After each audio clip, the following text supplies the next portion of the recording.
Very good morning to all of you, all my dears. Welcome to the world of education. And yes, we are going to start with a chapter called as respiration and energy transfer.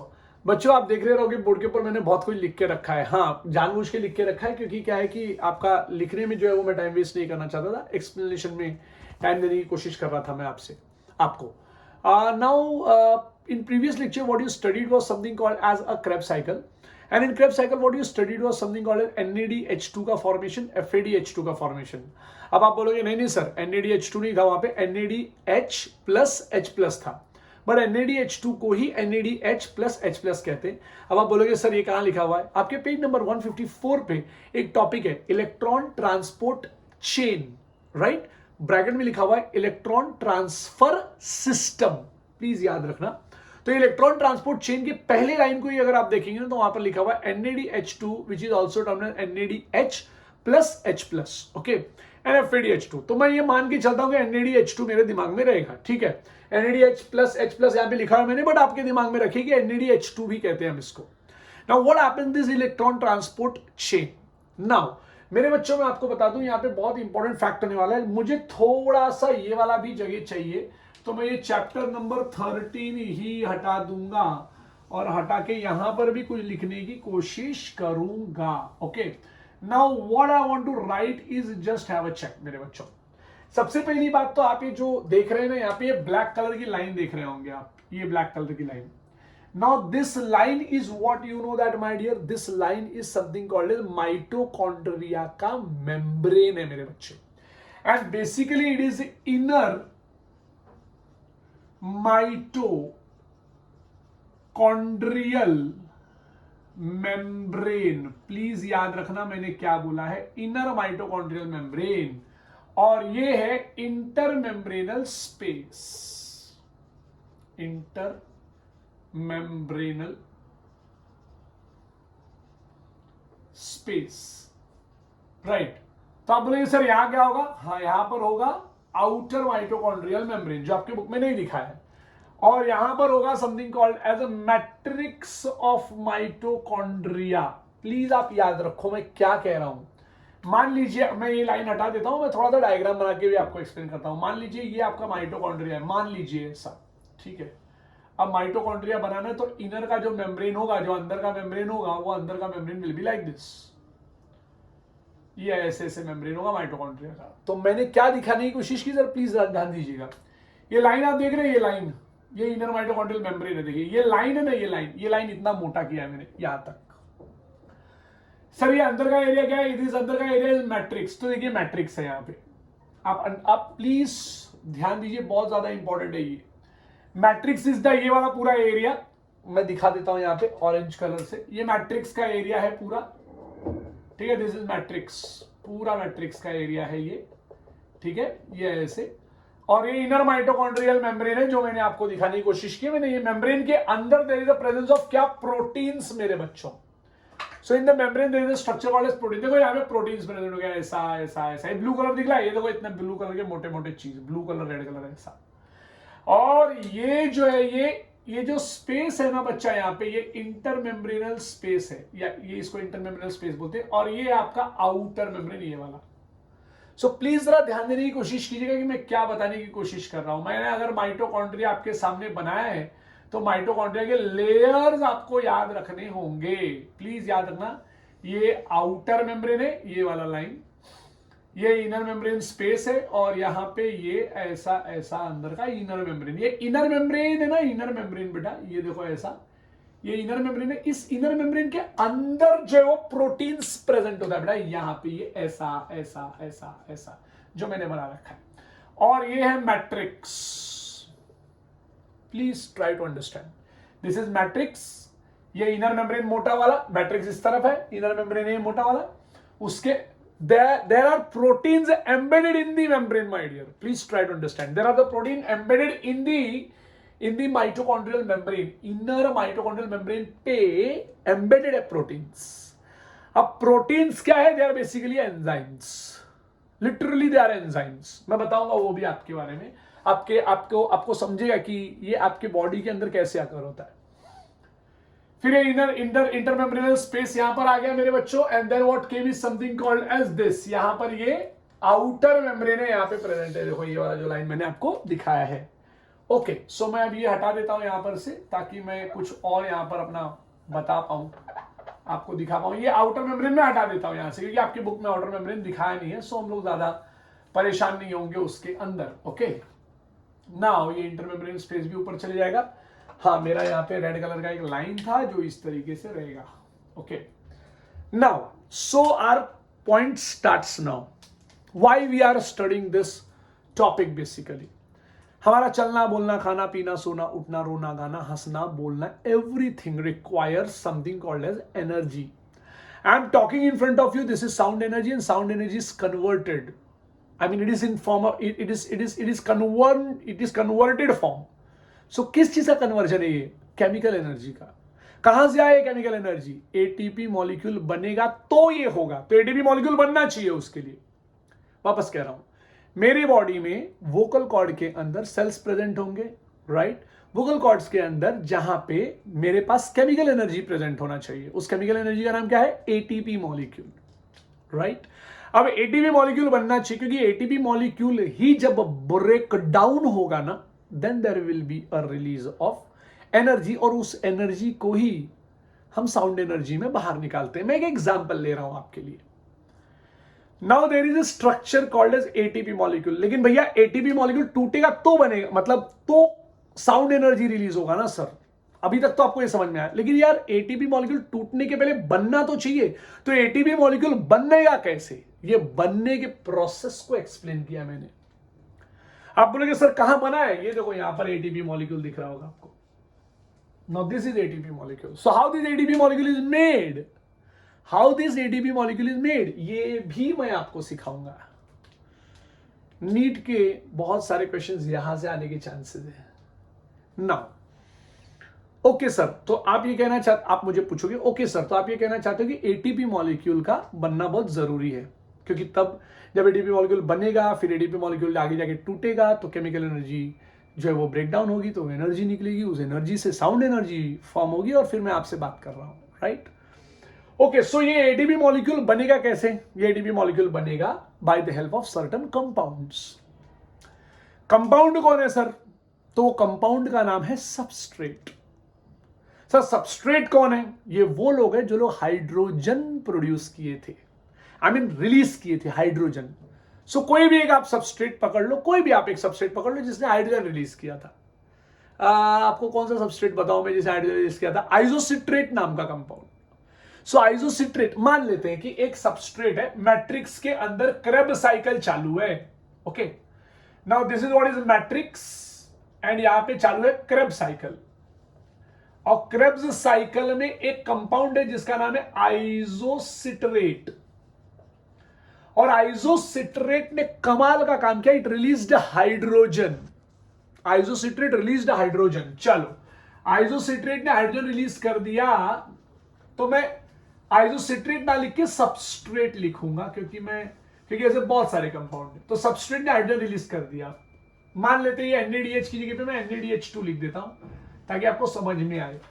ठीक है, अभी NADH2 आपका form हो गया, क्योंकि hydrogen release किया substrate ने, वही H+H+ रिलीज हो गया. Now what happened, this hydrogen is accepted by NAD, right? Now NAD becomes NADH2, that is something called as NADH+H+, बराबर. नाउ दिस NADH2 जब ये एक एंजाइम से मुलाकात करता है, किधर? मेम्ब्रेन पे, इनर माइटोकॉन्ड्रियल मेम्ब्रेन पे वो मुलाकात करता है एक एंजाइम से. ये है एंजाइम का नाम NADH dehydrogenase, and the name of this enzyme is complex number 1. Please try to understand, it is complex number 1. अब कॉम्प्लेक्स नंबर 1 फॉर्म हो गया, NADH dehydrogenase form. NADH dehydrogenase ने यहां पे NADH2 की मस्त मरम्मत की है. तो क्या किया है सर? It released hydrogen. बोला निकल हाइड्रोजन फटाफट. So hydrogen is release. देख रहे हैं आप यहां पे हाइड्रोजन आगे आ रहे हैं ऐसे. आप बोलोगे अरे सर इधर 4 हाइड्रोजन दिख रहा है. ये हाइड्रोजन नहीं, ये प्रोटॉन है मेरे बच्चे. So hydrogen is broken down into 2 proton and 2 electron. अब आप बोलोगे सर 2 प्रोटॉन निकला, तो यहां पे 4 क्यों दिख रहा है? क्या होता है कि वो एक एक करके जा रहे हैं और बहुत सारे NADH2 आते रहते हैं, NADH+ आते रहते हैं। तो ये बहुत सारे हैं, ये लाइन से नहीं होता ये सारी चीजें, बहुत सारे हजारों करोड़ों NADH आ जाते हैं और ये NADH+H+ यहां पर है जिसने 2 प्रोटॉन रिलीज कर दिया और 2 इलेक्ट्रॉन रिलीज कर दिया। अब देखो, अब अगर मैं यहां पे H2 लिखता हूं तो आपको प्रॉपर्ली समझ में आता है कि हाँ 2 प्रोटॉन 2 इलेक्ट्रॉन तो दिख रहा है। आपका प्रॉब्लम है कि सर आगे 2H का 4H कैसे हो गया? ये आगे बढ़ रहा है मेरे बच्चे, एक बार 2H+, फिर दूसरी बार 2H+, फिर तीसरी बार 2H+। तो आप बोलेंगे सर फिर 6 क्यों नहीं लिख दिया? इधर लिखा है 4H+, अब आपके बुक में लिखा है, तो आप इस बात को समझिए कि 2H+ एक बार, फिर दूसरी बार वापस 2H+। लेकिन ये दो जो हाइड्रोजन था, this hydrogen broken down into 2H+ and 2 electron, so this 2 electron is seen here and 2H+ is seen here. चलो यहां पे शुरुआत हो गई। आपका शुरुआत किससे होगा? सबस्ट्रेट से। Substrate will release what? Hydrogen accepted by NAD। NAD gets into NADH2, NADH2 releases 2 proton and 2 electron, release कर दिया। This 2 electron reaches to FMN, flavin mononucleotide. FMN becomes unstable and releases the 2 electron again to Fe.S. It's an iron sulfur का material। तो ये electron जाता है यहाँ पे। अब आप वापस देखेंगे सर ये 2 इलेक्ट्रॉन का एक ही इलेक्ट्रॉन क्यों जा रहा है? ये 2 इलेक्ट्रॉन का एक इलेक्ट्रॉन ऐसा नहीं है, ये एक बार में एक इलेक्ट्रॉन आता है, एक बार में एक इलेक्ट्रॉन आता है। और यहां पर नीचे है यूबिक्विनोन नाम का compound which is present in the membrane itself, UQ। Now UQ को इलेक्ट्रॉन मिल गया, so when it gets electron it becomes ubiquinol. ध्यान रहे मैं क्या बोल रहा हूं, यूबिक्विनॉल। नाउ दिस यूबिक्विनॉल, ये इसको जब इलेक्ट्रॉन मिला यहां पे, ये इलेक्ट्रॉन जब यहां पे मिला उसी वक्त, क्योंकि 2 इलेक्ट्रॉन आएगा यहां पे, मैं 2 इलेक्ट्रॉन लिख सकता हूं, आपके बुक में एक ही इलेक्ट्रॉन लिखा है, 2 इलेक्ट्रॉन मिलेगा और यहां पे से 2 प्रोटॉन। अब आप बोलोगे सर ये 2 प्रोटॉन कहां से आ गया? बेटा मैट्रिक्स के अंदर ना there is large number of protons present. इस मैट्रिक्स में बहुत सारा प्रोटॉन्स प्रेजेंट है, प्लीज याद रखो, बहुत ज्यादा proton, high number of proton present है। आप बोलोगे सर प्रोटॉन कहां से आ गया? मैं बताऊंगा, pH डिक्रीज, एसिडिटी इंक्रीज, मैं बताऊंगा आपको। 2H+ आप याद रखना कैसे आया, मैं बताऊंगा आपको। अब इस 2H and 2 इलेक्ट्रॉन, ये दिख रहा है यहाँ पे 2H and 2 electron combines with UQ and UQ gets converted into something called UQH2। अब ये मैं इलेक्ट्रॉन यहां से हटा देता हूं, यहां पे मैं ऐसे दिखा देता हूं, UQH2 बन गया यहां पे। Now the UQH2 becomes unstable, UQH2 becomes unstable and releases the electron। अब आप वापस बोलोगे अमित सर यहाँ पे 2 इलेक्ट्रॉन होना चाहिए ना सर? हाँ होना चाहिए, एक एक इलेक्ट्रॉन, मैंने बोला नहीं एक बार में एक इलेक्ट्रॉन आएगा। अब 2 इलेक्ट्रॉन और 2 प्रोटॉन, ये देखो 2 प्रोटॉन बाहर आ रहा है, ये बाहर आ गया इधर से। यहाँ पे आपको 4 प्रोटॉन दिख रहा है। आप बोलोगे अरे सर ये इसका, आप बोलोगे सर ये 4H+ ही नीचे आया क्या? नहीं भाई, ये ऐसे। अब आप इमेजिन कीजिए कि इंटरमेम्ब्रेनल स्पेस में कितना प्रोटॉन जमा हो रहा है, line number of proton is coming here. अब यहाँ पे 2H+ है, 2H+ आ गया यहाँ पे, तो आप बोलोगे सर 4H+ कहां से आ गया? बताऊंगा, वो भी बताना पड़ेगा मुझे। फिर हम इलेक्ट्रॉन पे ध्यान देते हैं, फिर हम आएंगे उसके ऊपर। Now the 2 electron is taken by cytochrome B। Cytochrome B releases the electron and the electron reaches to Fe.S, the electron transferer। Fe.X releases the electron, it is being taken by cytochrome C1। B के बाद C1, cytochrome C1 releases the electron, वापस single electron. मेरा बच्चा single electron, आते बहुत सारे electron, हजारों करोड़ों के फॉर्म में आएंगे, आपको देखिए एक एक कोई ध्यान में। तो यहाँ पे मैंने कर दिया, यहाँ पे electron comes, electron is being taken bye cytochrome C। Now the cytochrome C is what you know that it moves, please याद रखना, it is present towards the outer side of the inner membrane। Inner membrane के outer side में ये compound present cytochrome C, ये ऐसा नीचे आता है, देखो नीचे आया, इट रिलीज्ड द इलेक्ट्रॉन, ये इलेक्ट्रॉन आके यहाँ पे रिलीज कर दिया उसने। प्लीज याद रखो बेटा, बहुत ही ज्यादा important, it released the electron, just have a check, the electron is being released and being taken by whom? Copper A नाम का एक सब्सटेंस। तो copper A is a ion, मैं बोल सकता हूं, तो copper is accepting the electron, copper A ने दे दिया साइटोक्रोम A को, BC1CA, प्लीज याद रखो, BC1CA के बाद A3। तो यहां पे कॉपर A ने इलेक्ट्रॉन दिया साइटोक्रोम A को, साइटोक्रोम A ने इलेक्ट्रॉन दिया साइटोक्रोम A3 को, and mind it, this is also a type of a it's a type of a complex, please ध्यान दो, ये है कॉम्प्लेक्स नंबर क्या 4, प्लीज याद रखो। मैंने आपको कॉम्प्लेक्स नंबर 1 एक्सप्लेन किया, एक एंजाइम था। ये कॉम्प्लेक्स नंबर 2 में हो रहा है, cytochrome BC1 is a type of complex BC1। Cytochrome 2, उसके बाद देखो 2 लिखा हुआ है, this is cytochrome, it is complex number 2, लेकिन हमने इसकी बात नहीं की, हम सीधे साइटोक्रोम नंबर कॉम्प्लेक्स नंबर 4 पे आए। Complex number 1 first, complex number 3 second, complex number 4 यहां पे, कॉम्प्लेक्स नंबर 4 थर्ड, प्लीज याद रखो कॉम्प्लेक्स नंबर 4 को थर्ड नंबर पे याद रखना है आपको, बहुत ही इंपॉर्टेंट है। देखो कैसे मूव कर रहा है electron, like this, it is moving on and on and on.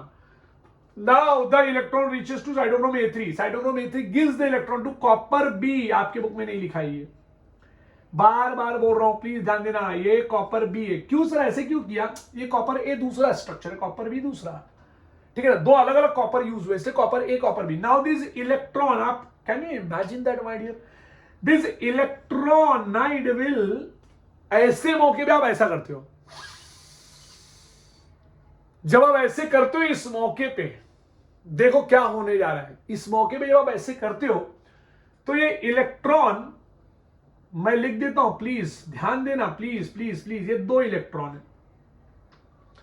और ये सांस खींचते हो तो ऑक्सीजन है ना आपके मैट्रिक्स में आता है, आप जो सांस खींचते हो या प्लांट जो सांस खींचता है, प्लांट के अंदर भी माइटोकॉन्ड्रिया प्रेजेंट है, it comes in a matrix.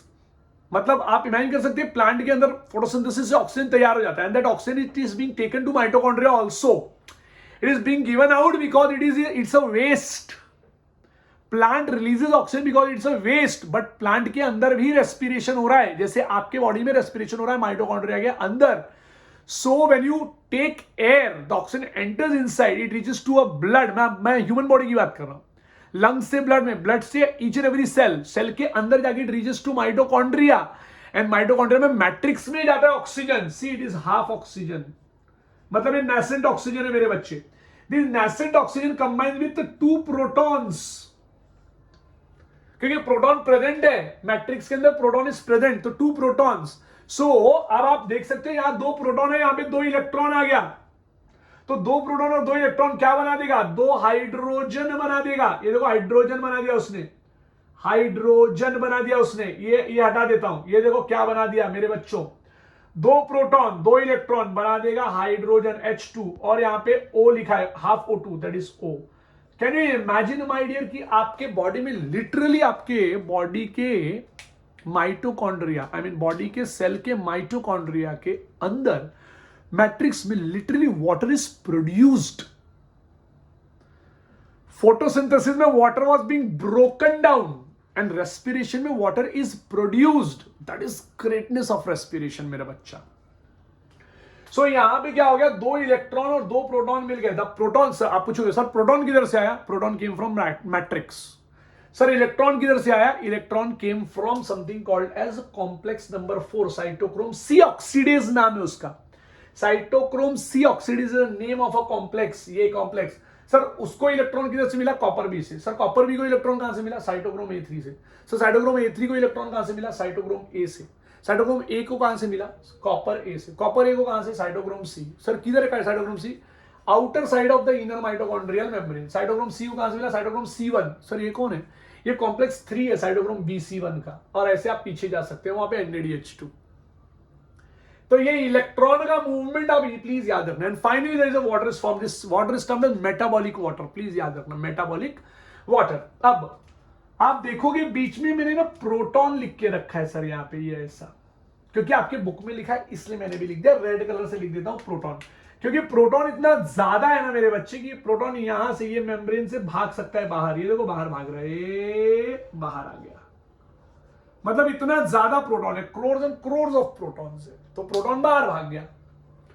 Sir इधर भी बाहर भाग गया, सर इधर भी बाहर भाग गया, सर इधर भी बाहर भाग गया, सर ये बाहर ही भाग रहे क्या, हाँ बाहर भाग रहे हैं सब, everyone is moving out. Sir तो यहां पे प्रोटॉन का ग्रेडियंट, माने प्रोटॉन बहुत ज्यादा हो गया रहेगा, हाँ ना, प्रोटॉन ग्रेडियंट फॉर्म हो गया, यहाँ पे इलेक्ट्रोकेमिकल ग्रेडियंट फॉर्म हो गया, बहुत सारे प्रोटॉन, प्लस प्लस प्लस, ये देखो मैंने लिखा है प्लस प्लस प्लस प्लस, बहुत सारे प्रोटॉन्स फॉर्म हो गए, यहाँ पे आ गए। यहाँ पे एक चीज आपको और बताना है, आप याद है क्रैब साइकिल, जब हमने क्रैब साइकिल पढ़ा था, वहां पे हमने पढ़ा था पैशियो अल्फा SSFMO 157 8911 ना ना ना ATP होना है तुझमें फना, याद है?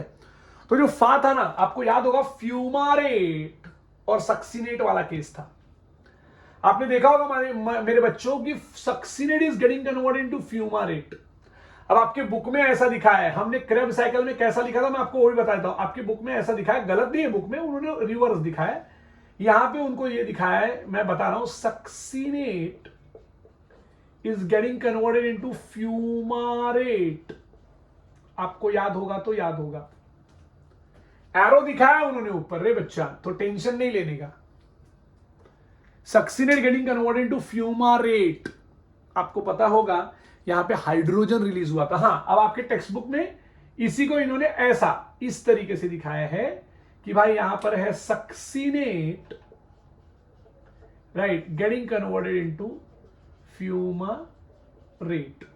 अपना बुक ओपन करके रखना है ऐसे मौके पे, जब आप ये पढ़ रहे हो ना, तो ये क्रेब साइकिल में जाके देखना। तो सक्सीनेट ने क्या रिलीज किया sir? What did succinate released? Succinate released something called as dash and dash. क्या? हाइड्रोजन। तो किधर गया रहेगा वो? NADH2 ने पकड़ा? नहीं। आप यकीन नहीं करेंगे,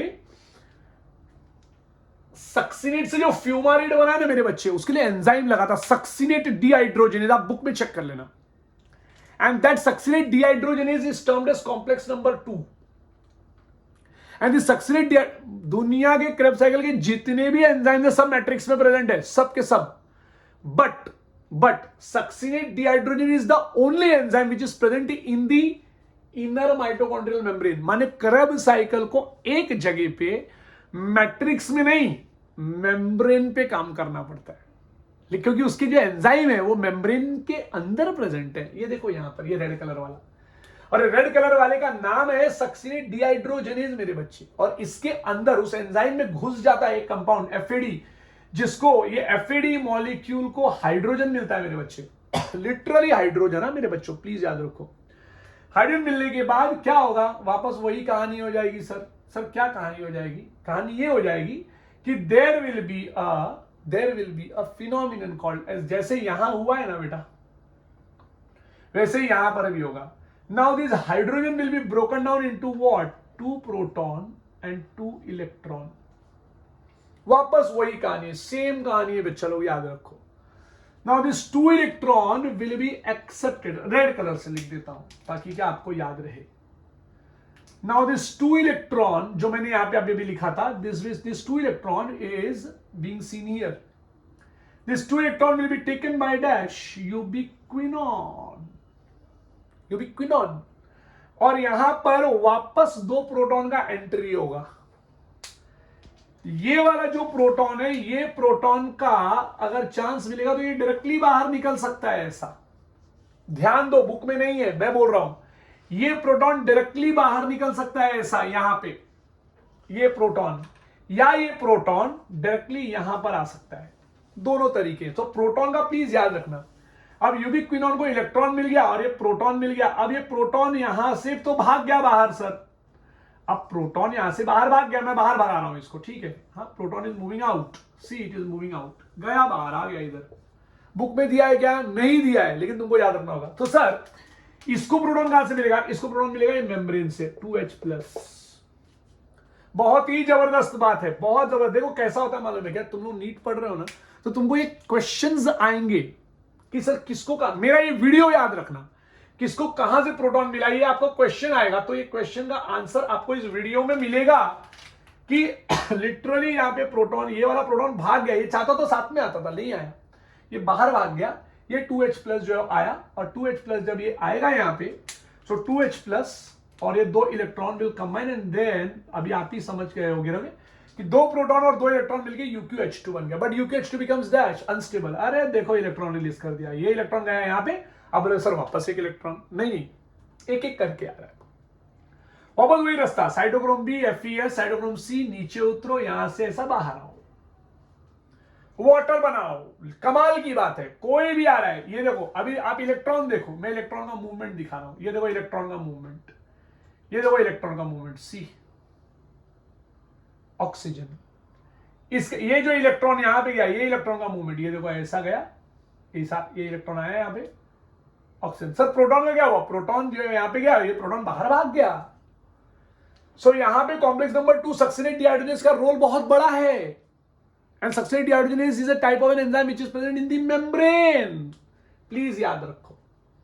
एंड यस, यहां पे इलेक्ट्रॉन निकल गया, इलेक्ट्रॉन चले गया। देखो कोई भी तुमको पूछे what is the fate of electron, the fate of electron is that it has to enter or combine with something called as oxygen and proton to form water. The fate of electron is to form what? The fate of electron is to form water. ये electron पानी बनने के लिए चला जाएगा, ठीक है। Fate of proton क्या है? फेट ऑफ प्रोटॉन दो है, या तो द फेट ऑफ प्रोटॉन में या तो ये प्रोटॉन जो ऑक्सीजन से अटैच होगा और वाटर बनेगा, या तो घूमता रहेगा, यहां से ऐसे मेम्ब्रेन क्रॉस करेगा, इधर आएगा, बहुत ज्यादा प्रोटॉन प्रेजेंट हो जाएगा, बहुत ज्यादा प्रोटॉन। अब इतना ज्यादा प्रोटॉन प्रेजेंट हो गया कि ये प्रोटॉन एक जबरदस्त चीज जिसका नाम है F0, ये देखो ये एक प्रोटीन है F0 और F1 पार्टिकल बोलते हैं इसको।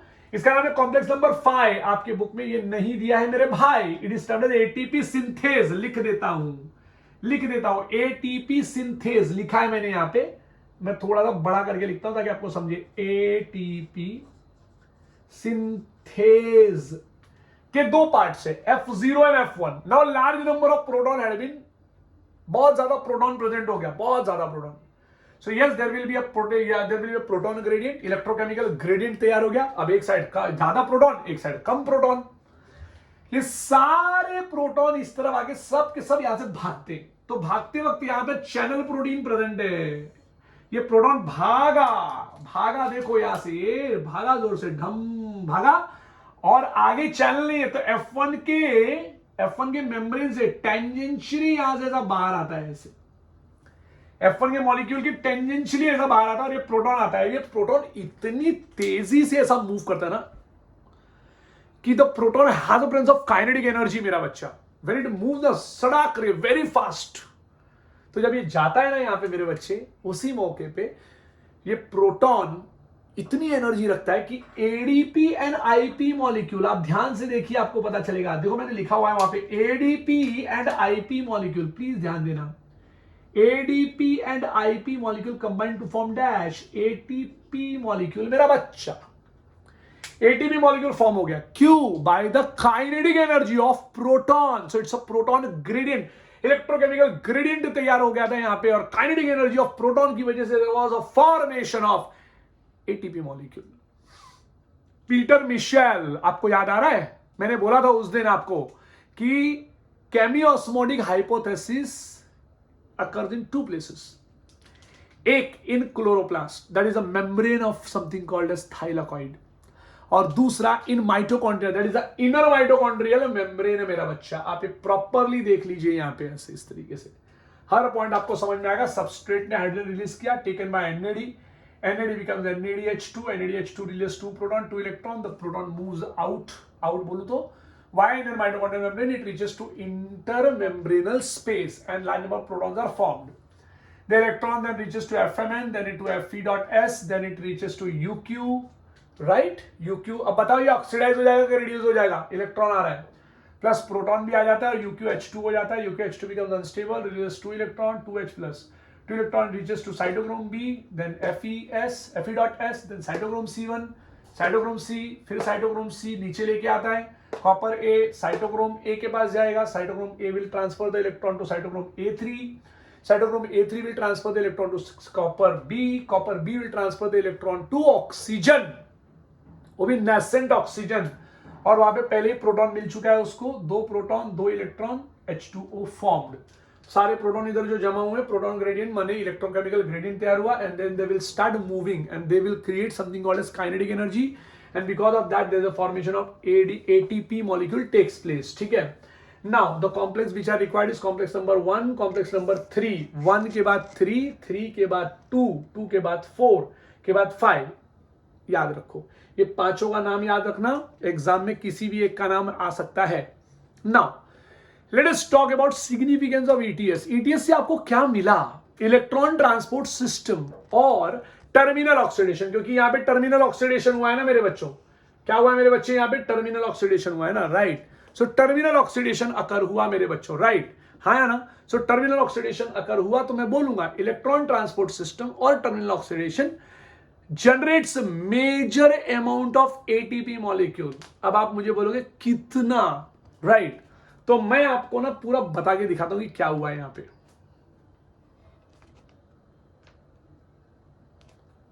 मैं ये मिटा रहा हूं मेरे बच्चों ताकि आपको मैं समझा पाऊं। अब आपको ये पता चल गया कि मेजर अमाउंट ऑफ, ये ईटीएस है ना बेटा, ईटीएस इलेक्ट्रॉन ट्रांसपोर्ट सिस्टम है ना मेरे बच्चे, it generates major amount of, क्या बात है ना, कितना अच्छा वर्ड है, मेजर अमाउंट ऑफ एटीपी। आप बोलोगे ऐसे कैसे sir major amount of ATP, हमको भी देखना है। चलो मैं आपको ना यहीं पे इस स्टेटमेंट के थ्रू ही आपको एक एनर्जेटिक्स पढ़ा देता हूं ताकि आपको पता तो चले कि क्या रोल है ईटीएस का। देखिए हमने रेस्पिरेशन क्यों पढ़ा कि वो 38 एटीपी मॉलिक्यूल कैसे आया। हमारा क्वेश्चन ये था how did this 38 ATP molecule came in a picture. चलो तो ये चैप्टर नंबर 13 है, मैं लिख देता हूं यहां पे। So this is chapter number 13 और कैसे आया मैं आपको ये बता देता हूं कि how this ATP molecule is very much important. जब आपका ग्लाइकोलाइसिस हुआ ना बेटा, ग्लाइकोलाइसिस, तो आपने देखा होगा यहां पे कि आपको 2 एटीपी का लॉस हुआ, 4 एटीपी का आपको गेन हुआ, बराबर, प्लस आपको मिला 2NADH प्लस H प्लस, या आप चाहो तो इसको 2NADH2 भी लिख सकते हो। आपको यह भी याद होगा कि 2NADH2 जब आपने लिखा यहां पे तो आपने इसको भेज दिया, इसको आपने बता दिया ऐसा कि भाई यहां पे ईटीएस हुआ है। वो जो हमने अभी दिखाया ना that ETS electron transport system occur हुआ और यहां पे फॉर्म हो गया 6 एटीपी मॉलिक्यूल। क्योंकि आपको ये भी पता चल गया है कि यहां पे 1 NADH2 molecule give rise to what, 1 NADH2 molecule give rise to something called as 3 ATP molecule. तो यहां पे आपको 6 ATP मॉलिक्यूल मिल गया। नो डाउट आपका ये चीज तो ऐसे का ऐसे ही रहेगा, so it is plus 4 ATP, ये ऐसे का ऐसे ही रहेगा -2 ATP। मैं ग्लाइकोलाइसिस की बात कर रहा हूं और आपको ये +6 मिला है। अब मैं टोटल में देखूं तो मुझे यहां पे 8 ATP मॉलिक्यूल मिल गया है, हमको समझ में आ जाना चाहिए। Okay, this was something called as a glycolysis. फिर आया तुम्हारा प्यारा प्यारा लिंक रिएक्शन, जहां पे व्हाट यू गॉट 2NADH2 या H प्लस लिख सकते हो आप। Link reaction is also known as acetylation. यहां पे 2 बार इट अकर्ड ट्वाइस अकर हुआ, इसलिए 2NADH2 रख रहा हूं। एक बार रहता तो एक ही NADH2 लिखता। हाँ, ये NADH2 का हुआ क्या, electron transport system. And mind my dear, electron transport system occurs where, it occurs in the membrane of a mitochondria, inner membrane of a mitochondria. याद रखना। तो यहां पे भी आप प्रॉफिट में आ गए +6 ATP के, तो यहां पर आप +6 ATP लिख दोगे, मतलब आपको फायदा हुआ है, राइट। अब आता है मेरे बच्चे आपका क्रेब्स साइकिल। ठीक है, क्रेब्स साइकिल में आपको गाना याद होगा तो आपका कॉन्सेप्ट एकदम क्लियर होगा। 1 3 1 4 5 नहीं 1 5 7 8 9 11 आपको याद होगा। पैशियो अल्फा SSFMO 1 5 7 8 9 11। तो ये 8 9 11 पे ना ना ना ना ना ना ATP होना है तुझमें फा ना, ठीक है। ये ऐसे, ये पहला ना मेरा नहीं है क्योंकि it was a part of a link reaction. चलो कितने ना हो गए, 3 ना हो गए। तो क्रेब्स साइकिल में आपने देखा 3NADH2, आपने देखा 1FADH2 और आपने देखा 1 ATP। Okay, now what happened my dear, जब आपने ऐसा देखा तो आपने यहां पे इसको बोला भाई इसका होगा इलेक्ट्रॉन ट्रांसपोर्ट सिस्टम। ओके, अब ध्यान देना यहां पे क्या बोल रहा हूं मैं, इलेक्ट्रॉन ट्रांसपोर्ट सिस्टम, तो there will be a formation of, sir but Krebs cycle occurred twice ना सर। तो ट्वाइस करूंगा तो 3 का हो जाएगा, क्योंकि एक क्रेब्स साइकिल में 3 NADH2 फॉर्म हुआ है, तो 2 क्रेब्स साइकिल में 6 NADH2 फॉर्म होगा, 2 क्रेब्स साइकिल में 2 FADH2 फॉर्म होगा और 2 ATP फॉर्म होगा। ये आपको याद रखना होगा। अब 6 NADH2 अगर मैं लिखता हूं तो 3 6 18 एटीपी फॉर्म होगा यहां पे। क्यों सर, क्यों 18 एटीपी फॉर्म हो जाएगा? आपको मालूम है 1 NADH2 equals to 3 ATP molecule, so 18 ATP form हो जाएगा। आप इसका भी ETS करोगे यहां पे, और 2 FADH2, 1 FADH2 gives you 2 ATP molecule, so 2 FADH2 gives you something called as 4 ATP molecule. और ये जो 2 ATP है, ये 2 ATP को आप तो 2 ATP ही रखने वाले हो, राइट, प्लस 2 ATP ही रखने वाले हो। अगर आप इस काउंट को लेकर जाओ तो आपको पता चलेगा 18, 19, 20, 21, 22, 23, 24, सो आपका हो गया 24 ATP मॉलिक्यूल। आप इसको प्लस करोगे ना मेरे बच्चे, 8 ATP plus 6 ATP plus 24, the answer will be 38 ATP। Try to understand the energetics, try to understand the energetics. यहां पे आप देख सकते हो 38 ATP हो गया। लेकिन लेकिन लेकिन एक बहुत इंपॉर्टेंट बात आपको बतानी है मुझे, ETS के थ्रू ये 4 ATP फॉर्म हुआ है, ETS के थ्रू ये 18 ATP फॉर्म हुआ है, ETS के थ्रू ये 6 ATP फॉर्म हुआ है, ETS के थ्रू ये 6 ATP फॉर्म हुआ है। If you will count it my dear, the count goes to 34। देख के ले लो, 18, 19, 20, 21, 22, 22, 23, 24, 25, 26, 27, 28, 29, 30, 31, 32, 33, 34 ATP मॉलिक्यूल्स। ये मैं नहीं बोल रहा, ये आपके बुक में ना पेज नंबर 156 बात कर रही है। पेज नंबर 156 का पहला स्टेटमेंट, सिग्निफिकेंस ऑफ ETS में पहले स्टेटमेंट में शायद चौथे नंबर की लाइन पे 34 ATP molecule is produced by ETS ऐसा मिलेगा आपको। सो ETS से 38 ATP, 30 overall 38 ATP molecule form हो रहा है। Out of that 38 ATP 34 is form from mitochondria, basically ETS। Sir mitochondria ये शब्द इंपॉर्टेंट है क्या? नहीं, ETS के थ्रू 34 ATP मॉलिक्यूल फॉर्म हुआ। मेरा ये वर्ड याद रखना, मेरा ये वर्ड याद रखना। क्रेब्स साइकिल में 2 ATP आपको अलग से मिलेगा, तो लोग सवाल पूछेंगे अगर how many ATP molecule is formed only in mitochondria, only, तो ये 34 लेना है और 35, 36 बोलना है। ओनली इन माइटोकॉन्ड्रिया बोला तो point number 1। Point number 2, how many ATP molecule is formed from ETS, 34। Sir अभी तो आप 36 बोले थे, माइटोकॉन्ड्रिया बोलूंगा ना तो 36, 24 प्लस 2, 36। सर खाली ETS बोलूंगा तो 34, सर ओवरऑल बोलूंगा तो 38। Sir ATP formed in cytoplasm 2, 4 minus 2, 2 ATP, क्योंकि ये वाला तो जाएगा माइटोकॉन्ड्रिया में, नहीं माइटोकॉन्ड्रिया में जाएगा, इनस टू गुड माइटोकॉन्ड्रिया, ये भी माइटोकॉन्ड्रिया में जाएगा, ये तो माइटोकॉन्ड्रिया में जाएगा, ये भी माइटोकॉन्ड्रिया में ही होगा ये सब काम। सो प्लीज आप ये याद रखना। Second point, it regenerates the oxidised coenzyme. ETS की बात कर रहा हूं, अरे छुट्टा मिल गया उसको, आप देखे रहोगे जो 2 NAD, जो NADH+H+, it got into NAD+, so it regenerates oxidized coenzymes such as NAD+ and FAD+ from their reduced form। reduced form क्या था? NADH2 and FADH2, याद रखना, for recycling। it also provides water molecule necessary for Krebs cycle मेरे बच्चे। it releases energy in a dash wise manner, step wise manner to prevent the damage of a cell मेरे बच्चों। ये point आप याद रखेंगे, ये एक बार आप देख लीजिए।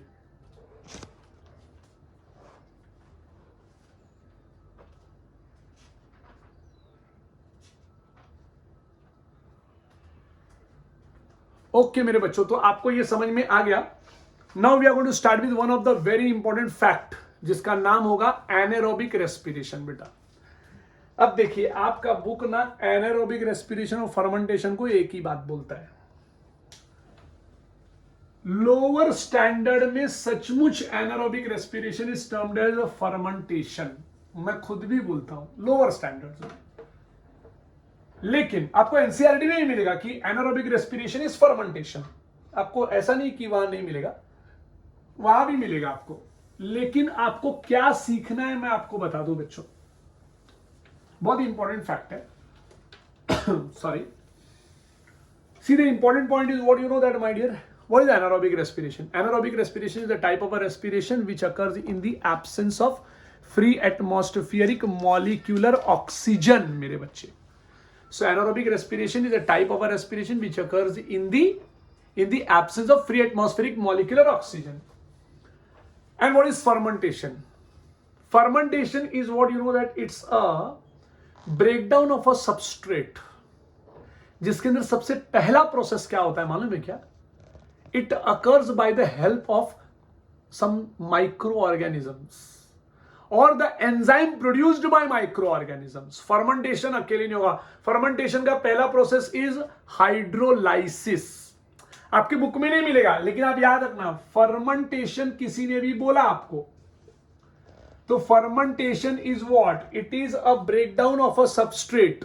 सुन लो मेरी बात, दही ना दही में फर्मेंटेशन होता है, एनारोबिक रेस्पिरेशन नहीं होता. Anaerobic respiration is very different. मैं आपको बता देता हूं, थोड़ा आइडिया दे देता हूं, आप बाद में उसका डिस्कवरी कर लेना.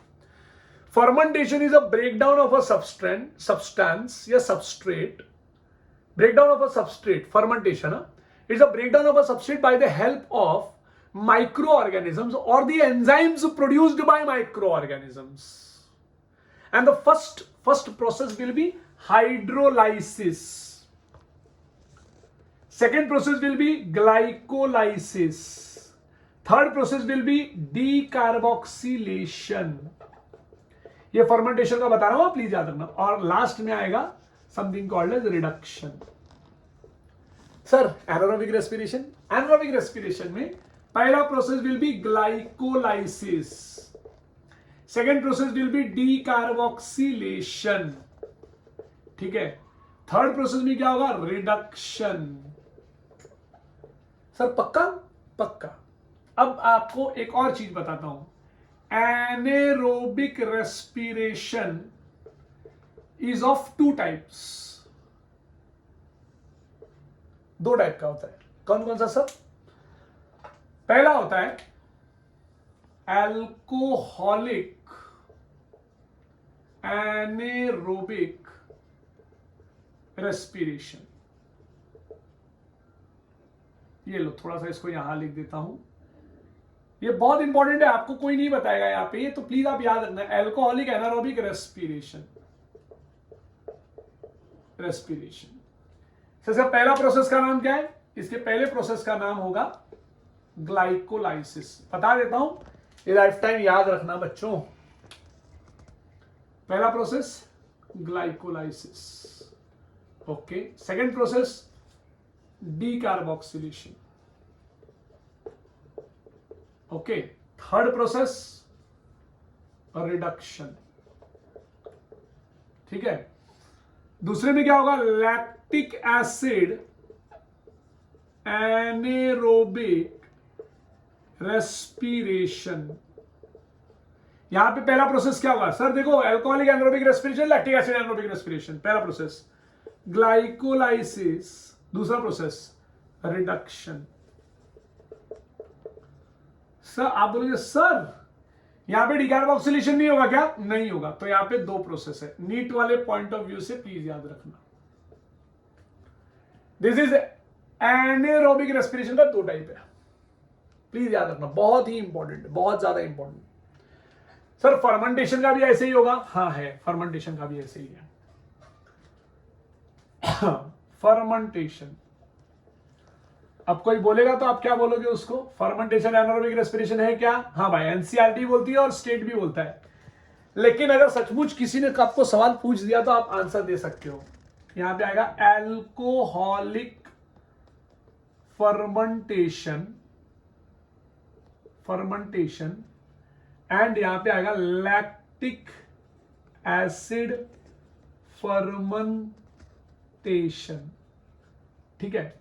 अल्कोहलिक फर्मेंटेशन में पहला प्रोसेस सर हाइड्रोलाइसिस, दूसरा प्रोसेस सर ग्लाइकोलाइसिस, तीसरा process sir decarboxylation. Sir next process reduction. Please याद रखो, 1 2 3 4. Next is what? अब अगर आप यहां पर आके देखेंगे तो क्या मिलेगा? सर लैक्टिक एसिड में हाइड्रोलाइसिस, पहला point. Second point sir glycolysis, done sir. Third process sir decarboxylation है, थर्ड प्रोसेस इज रिडक्शन. सो आप देख सकते हैं मेरे बच्चों की ग्लाइकोलाइसिस यहां पर भी है, ग्लाइकोलाइसिस यहां पर भी है, ग्लाइकोलाइसिस इधर भी है, ग्लाइकोलाइसिस इधर भी है, and glycolysis was present in aerobic respiration also. हमने आप 2-3 लेक्चर पीछे जाएंगे तो आपको दिखेगा। तो glycolysis is a common pathway for aerobic as well as anaerobic respiration as well as fermentation. ये फर्क है बेटा, याद रखना बच्चा, ये फर्क है, फंस मत जाना इसके अंदर, आपको समझ में आ जाना चाहिए। अब आपके बुक में उन्होंने क्या किया मालूम है? आपके बुक में उन्होंने एल्कोहलिक फर्मेंटेशन और लैक्टिक एसिड फर्मेंटेशन का रिएक्शन दिया हुआ है मेरे बच्चों, रिएक्शन दिया हुआ है, और ये भी दिया हुआ है पेज नंबर 153 पे, 153 पे रिएक्शन दिया हुआ है इसका। लेकिन उस फर्मेंटेशन में बोलते वक्त उन्होंने इसका डिस्कशन नहीं किया है, मैं भी नहीं करूंगा। अब उसको हटा दोगे तो एनारोबिक रेस्पिरेशन हो जाएगा। हाँ सर, लेकिन अब आपके बुक में ही ऐसा दिया है तो हम कुछ नहीं कर सकते। लेकिन उन्होंने ये एक्सप्लेन कर दिया है कि एनारोबिक रेस्पिरेशन का पहला प्रोसेस ग्लाइकोलाइसिस होता है, और वो जो ग्लाइकोलाइसिस मैंने आपको पढ़ाया था ना, पैशियो अल्फा SSFMO 157 है ना, ये ग्लाइकोलाइसिस है ना? नहीं रे बाबा, इट वाज क्रेब्स साइकिल जो मैंने बोला अभी, पैशियो अल्फा। सो ग्लाइकोलाइसिस क्या था? ग्लाइकोलाइसिस का था ग्लूकोज ग्लूकोज फ्रक्टोज फ्रक्टोज धप से गिरा, पागल बना, पागल 1 3 डाई पका 3 पका 2 पका पेप्पा जा बेवफा, राइट? सो वो वर्ड आप याद रखना ग्लाइकोलाइसिस के लिए, but glycolysis is the common pathway. चलो, तो आपको ये डिफरेंस समझ में आ गया। अब मैं आपकी बुक की बनाई हुई चीज को आपके सामने पेश कर देता हूं कि आपके बुक ने क्या बोला। एनारोबिक रेस्पिरेशन का पहला प्रोसेस होता है ग्लाइकोलाइसिस, ये आप भी जानते हैं, मैं भी जानता हूं, ठीक है ना? अब एनारोबिक रेस्पिरेशन बोलूं या फर्मेंटेशन बोलूं आपके बुक के मुताबिक, हाँ, एनारोबिक रेस्पिरेशन बोलूं या फर्मेंटेशन बोलूं, कुछ भी बोलूं, उन दोनों प्रोसेस में ग्लाइकोलाइसिस तो आपको देखना ही पड़ेगा, ठीक है? अब अगर मैं एल्कोहलिक फर्मेंटेशन में अगर आपको एक्सप्लेन करता हूं, एल्कोहलिक फर्मेंटेशन अगर मैं आपको एक्सप्लेन करता हूं तो क्या एक्सप्लेन करूंगा? Let us start with that point. ये रहा तुम्हारा एल्कोहलिक फर्मेंटेशन, जिसमें पहला प्रोसेस आता है हाइड्रोलाइसिस, लेकिन आपकी बुक में डिस्कशन नहीं है, आप भी छोड़ दो, आप आगे चलो। एल्कोहलिक फर्मेंटेशन में आपको सबसे पहले मिल जाएगा C6H12O6, ग्लूकोज आ गया। अब होगा यहां पे मेरे ग्लूकोज का glycolysis. Glycolysis will give rise to 2 molecule of CH3COCOOH। आप बोलोगे सर ये क्या है? CH2CH3COCOOH, it is a pyruvate मेरे बच्चों। आप इसको पाइरूवेट के साथ साथ पाइरूविक एसिड भी लिख सकते हो। ये सब मैं आपके बुक का बता रहा हूं। प्लस आपके साथ फॉर्म होता है 2NADH+H+, प्लस 2 ATP मॉलिक्यूल भी फॉर्म हुआ है। उन्होंने बताया नहीं, मैं बता देता हूं, 2 ATP भी फॉर्म हुआ है। ग्लाइकोलाइसिस में 2 ATP फॉर्म हुआ है। अब सर 8 फॉर्म हुआ था, मैं बोलूंगा 2 फॉर्म हुआ है, क्योंकि आप ये देख रहे हो कहां पे? एनारोबिक देख रहे हो ना, उसमें माइटोकॉन्ड्रिया का जिक्र ही नहीं आएगा। तो ग्लाइकोलाइसिस में जो NADH+H+ फॉर्म हुआ है ना, ये माइटोकॉन्ड्रिया में नहीं जाएगा, याद रखो। और 4 ATP फॉर्म हुआ था, 2 ATP लॉस हुआ था, तो 4 - 2 = 2 ATP आपके सामने लिखा है मैंने। वीडियो बार बार सुनना अगर नहीं आएगा तो। नाउ अगर ऐसा हो गया तो सर आप ये मेरे को एल्कोहलिक पढ़ा रहे हो, राइट? ओके, चलो 2CH3 2CO, यहां पे ये मेरे को ये याद रखना है बच्चा, ये दोनों चीजें फॉर्म हुई हैं, प्लीज याद रखो। ये भी लिख देता हूं यहां पे कर देता हूं 2NADH+H+। हाँ, एक बात आपको और बता दूं, आपकी बुक में पहला जो प्रोसेस दिया वो लैक्टिक एसिड फर्मेंटेशन का दिया है, तो अगर आपको चाहिए तो मैं पहले लैक्टिक एसिड पढ़ा सकता हूं, मुझे कुछ प्रॉब्लम नहीं है। एल्कोहलिक पहला है तो अपन एल्कोहलिक पे रहते हैं, आपको समझ में आ जाएगा कि क्या है। पायरुविक एसिड फॉर्म हो गया, pyruvic acid will give rise to what? Pyruvic acid will give rise to what? It will give rise to something called as carbon dioxide, CO2। Sir ये भी पैदा करेगा ना? हाँ, ये दोनों भी पैदा करेगा बाबा, याद रखना, प्लीज याद रखना। एल्कोहलिक फर्मेंटेशन आपकी बुक में पहले लैक्टिक एसिड दिया हुआ है, प्लीज याद रखना, CO2। Now this carbon dioxide निकलने के बाद यहां पे बचता क्या है? यहां पे बचेगा एसिटाल्डिहाइड, 2CH3CHO। भाई ये पहला कंपाउंड फॉर्म हुआ था, ये दूसरा, ये तीसरा ग्लाइकोलाइसिस में। ग्लाइकोलाइसिस के बाद ये जो हुआ ना बच्चा, ये जो देख रहे हो ना आप, ये वाला, आपको मालूम है इस प्रोसेस को क्या बोलते हैं? इस प्रोसेस को बोलते हैं बेटा डी कार्बोक्सिलेशन। क्योंकि यहां पे आपका क्या निकल गया मेरे बच्चे? कार्बन डाइऑक्साइड निकल गया, बचा क्या? एसिटाल्डिहाइड। ना ये एसिटाल्डिहाइड CH3CHO लिखा हुआ है, प्लस आप देख रहे हैं ऊपर NADH+H+ लिखा हुआ है। इसको अगर मैं NADH2 कर दूं यहाँ पे ऐसा, तो ये हाइड्रोजन ना हाइड्रोजन बेटा यहाँ पे आ जाएगा। और यहाँ पे क्योंकि वो 2NADH, प्लीज ध्यान देना बेटा क्या बोल रहा हूं मैं, 2NADH2 का हाइड्रोजन इधर जाएगा तो ये बन जाएगा 2CH3CH2OH, मतलब डायरेक्टली मैं लिख देता हूं 2C2H5OH। इथाइल अल्कोहल तैयार हो गया, माने इथानॉल तैयार हो गया, याद रखो। अब आपकी बुक में इस 2NADH2 को क्या लिखा है? 2NADH+H+, ठीक है, कंफ्यूजन अवॉइड करने के लिए, क्योंकि तुम्हारा बैलेंसिंग करना है तुमको। इसको चुपचाप यहां पे तुम लिखोगे 2NADH2 और आपका तैयार हो गया। This was something called as alcoholic fermentation मेरे बच्चे, है ना। यहां पे अल्कोहल फॉर्म हो गया, देख लीजिए, this is something called as alcoholic fermentation. अब इसके बाद हम लोग शुरू करेंगे लैक्टिक एसिड फर्मेंटेशन बेटा। ना ध्यान से सुनो, ये कॉपी हो गया आपका, ओके चलो, तो ये हटा दिया मैंने। अब मैं बात करूंगा आपसे लैक्टिक एसिड फर्मेंटेशन का, okay. Now what do you mean by lactic acid fermentation बेटा? जरा ध्यान से देखो। लैक्टिक एसिड फर्मेंटेशन में आप देखेंगे, वापस लिख देता हूं पहले बाबा, lactic acid fermentation. Now lactic acid fermentation occurs in our muscle when we do large number of exercise.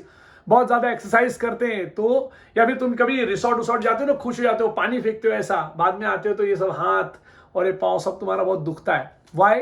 तुम्हारे बॉडी के अंदर लैक्टिक एसिड भर गया मेरे बच्चे। कैसे भर गया? ये देखिए तुम्हारे मसल्स में ये आया C6H12O6 डन, प्लस अब इसका क्या होगा अरे बाबा? इसका होगा ग्लाइकोलाइसिस। क्या होगा मेरे बच्चे? ग्लाइकोलाइसिस। ग्लाइकोलाइसिस से बना 2CH3COCOOH पाइरुविक एसिड। लिख देता हूं यहां पे pyruvic acid done, plus sir एक और चीज बनी थी 2NADH+H+, राइट ना सर? तो 2NADH+H+ को आप लिख क्या सकते हो? 2NADH2। सर एक और चीज थी प्लस 2ATP, आपकी बुक ने लिखा, हमको लिखना है, ठीक है। नाउ ये हाइड्रोजन डायरेक्टली इधर आ जाएगा और क्या बनेगा देखो, 2CH3CHOH COOH, 2CH3CHOH COOH plus क्या रे बाबा? ये 2NAD प्लस हो गया ना रे बाबा, राइट। तो ये पॉइंट याद रखना। अब यहां पे तुम्हारा तैयार हो गया 2, ये इस तरीके से ये फॉर्म हो गया तुम्हारा 2 मॉलिक्यूल्स ऑफ क्या? Lactic acid. सो ये लैक्टिक एसिड फॉर्म हो गया, और ये जब तक लैक्टिक एसिड तुम्हारे मसल में रहेगा तुमको पेन होता रहेगा। Again this lactic acid is further converted into what? Into glucose. आप यकीन नहीं करेंगे, carbon dioxide water and glucose में कन्वर्ट होता है लैक्टिक एसिड। इसको बोलते हैं कोरी साइकिल, CORI, कोराई साइकिल। आप इस बात को याद रख सकते हैं। सो ये हुआ lactic acid fermentation. Lactic acid fermentation is a process where glucose molecule undergoes glycolysis and then decarboxylation की जगह पे हो गया यहाँ पे हाइड्रोजन जो आया ना, इस प्रोसेस को बोल दिया क्या मालूम मेरे बाबा? रिडक्शन। जहां पे hydrogen entered into 2CH3COCOH and yes it got converted into 2CH3CHOH COOH, that is lactic acid मेरे बच्चों। इसी के साथ ही यहां पे ये एंड करता हूं। नेक्स्ट लेक्चर में आपको मैं बताने वाला हूं 2-3 इंपॉर्टेंट फैक्ट्स। पहला फैक्ट रहेगा something called as significance of respiration, जो मैं बाद में नेक्स्ट मॉड्यूल में लेने वाला हूं। सिग्निफिकेंस ऑफ रेस्पिरेशन होगा, रेस्पिरेटरी कोशंट होगा, और 1-2 एक्सपेरिमेंट्स है। Thank you, have a good day.